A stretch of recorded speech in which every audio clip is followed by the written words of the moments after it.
Привет, I'm Chuck Olenek, a Ukrainian-American baptized with the name Yaroslav, and that's the name I also use in the historical reenactment group, the Society for Creative Anachronism.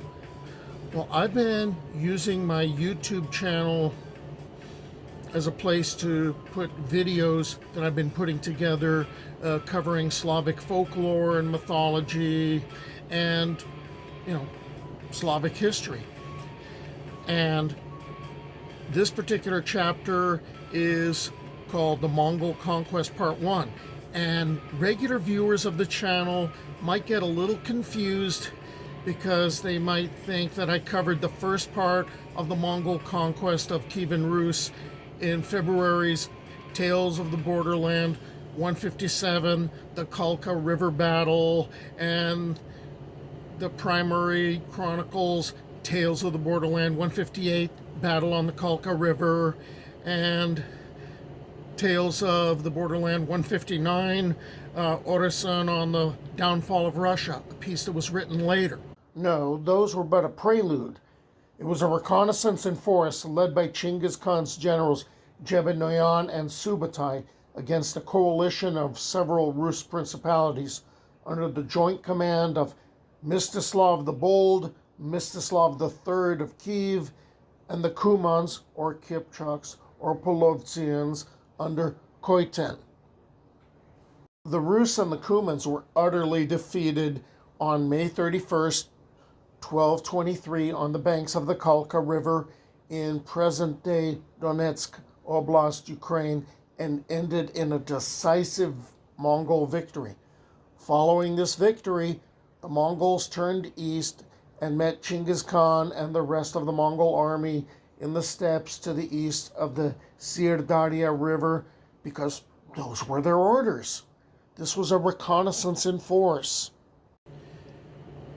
Chinggis Khan, the great Khan, he's showing great appreciation for his generals' achievements. He's going to heap a lot of praise on Jebenoyan and Subutai because they had such a successful reconnaissance in force and they saw the weaknesses of Kyivan Rus. But Jebe's not going to live too long after this. He'll pass on, but Subutai is going to stick around and he's going to return in 1237 to conquer the Kyivan Rus. And that's where we pick up this thread of history. Upon the death of Chinggis Khan in 1227, the office of Khagan, or Great Khan, went to his second eldest son, Ogadai, whom Chinggis felt would be the best ruler as he was well liked by his brothers and would work well as a conciliator. Chinggis is said to have expressly stated to his sons that they were to conquer the world. Therefore, it was important that each of his sons recognize Ogadai's supremacy and that they attend any subsequent kurultais. Any who failed to do so would disappear like an arrow shot into the reeds. As the great Khan wished, all attended, Ogadai was elected, and that it was decided to expand Batu's domain to include Russia and Hungary. Subutai, Chinggis Khan's greatest general, was chosen to plan and direct the campaign for young Batu, who was the nominal leader. The Rus lands were divided among a number of princes who generally disagreed amongst themselves. The situation was made worse by the Russian practice of lateral succession. When a prince died, it wasn't usually his son who succeeded him, but his brother, who would move from whatever city he had been ruling and would take over the reins of a more important town. Whichever steppe culture the Rus may have picked up this system from, it didn't inspire unity. To conquer these states, the Mongols decided, hey, divide and conquer. And they're going to begin their operations in 1235, and they're going to target not the Russians, but Subutai and Batu, one of Chinggis Khan's grandkids. They're going to go after the Kama Bulgars. Batu's uncle, Monke, He's going to go after the Kipchaks, you might know them as Kuman or Polovtsians, and they're in the south. And the vast Mongolian Great Khanate army of 120,000 mounted archers commanded by Batu Khan and Subutai. By the way, the numbers are kind of flexible. They may have been exaggerations. They're going to cross the Volga River and they're going to invade Volga, Bulgaria in late 1236, and they destroy them by the spring of 1237. Many of the defeated Kipchaks are going to be either sold as slaves or they're going to be pressed into the Mongol armies, and they could occupy the southern steppes. Now it's time for the Mongols to turn their attentions to the Rus themselves. Subutai decided to drive through the middle of the principalities to stop the south from aiding the north. But first, Batu Khan sent his envoys to the court of Yuri II of Vladimir in November of 1237 and demanded his submission. According to the Laurentian Codex, the Mongols actually came seeking peace, but Yuri II treated them with disdain. Other sources say that he sent them away with gifts, which were essentially tribute or bribes to keep them from invading. One source said that the envoy may have been a Kipchak woman who was able to speak Russian, but was regarded as a witch by the townspeople. After receiving the envoys of Batu Khan and sending them back to their overlord, Yuri II of Vladimir, and the border princes of Ryazan, Murom, and Bronsk, they gathered their forces and they're going to make a stand on the river Voronezh, and they're waiting for reinforcements from Vladimir. They're not going to get any. On the Rus side, each of the 5 princes is going to be accompanied by his own druzhina, his own personal guard.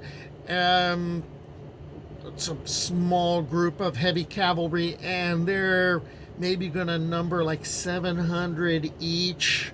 And the main part of the army, it's going to be made up of militia that are going to be armed with axes and hunting spears, rogatina. The swords are going to be very rare in this group, and they've got basically no armor. They've got clothing and fur hats. If you look at Mongol sources, they describe Batu as invading with 12 to 14 Tumens, which would have given him a nominal strength of 120,000 to 140,000 men, mostly nomad cavalry archers. But as often the case was, a Tumen might have, instead of 10,000, they might only have 1,000 archers. The small Rus force was quickly scattered. After the battle, Prince Yuri Ihorovich retreated to Ryazan, while his nephew, Prince Roman, took some of his men north to Kolomna and joined the army of Vladimir Suzdal. The Ryazan towns of Istelwets and Bronsk were sacked. Then the siege of Ryazan began. The Mongols, on December 16th, 1237, besieged the capital of the principality. This site's now known as Old Ryazan or Staraya Ryazan, and is some 50 kilometers from the modern city of Ryazan. The townspeople repelled the first Mongol attacks. The Mongols then used catapults to destroy the city's fortifications. On December 21st, Batu Khan's troops stormed the walls, plundered Ryazan, killed Prince Yuri and his wife, executed nearly all of the city's inhabitants, and burned the city to the ground. One source put it, "But God saved the bishop, for he had departed the same moment when the troops invested the town." The writer of the Rus Chronicle described the aftermath of the battle with the words, "There were none left to groan and cry." The city of Old Ryazan, completely destroyed, never rebuilt. But it's interesting that there's an archaeologist, M.W. Thompson. He wrote, life was soon renewed. The churches and fortifications were restored and new houses built, and that sounds really contradictory. After the destruction of Ryazan, Batu Khan's horde pushed northwest on into the Principality of Vladimir Suzdal.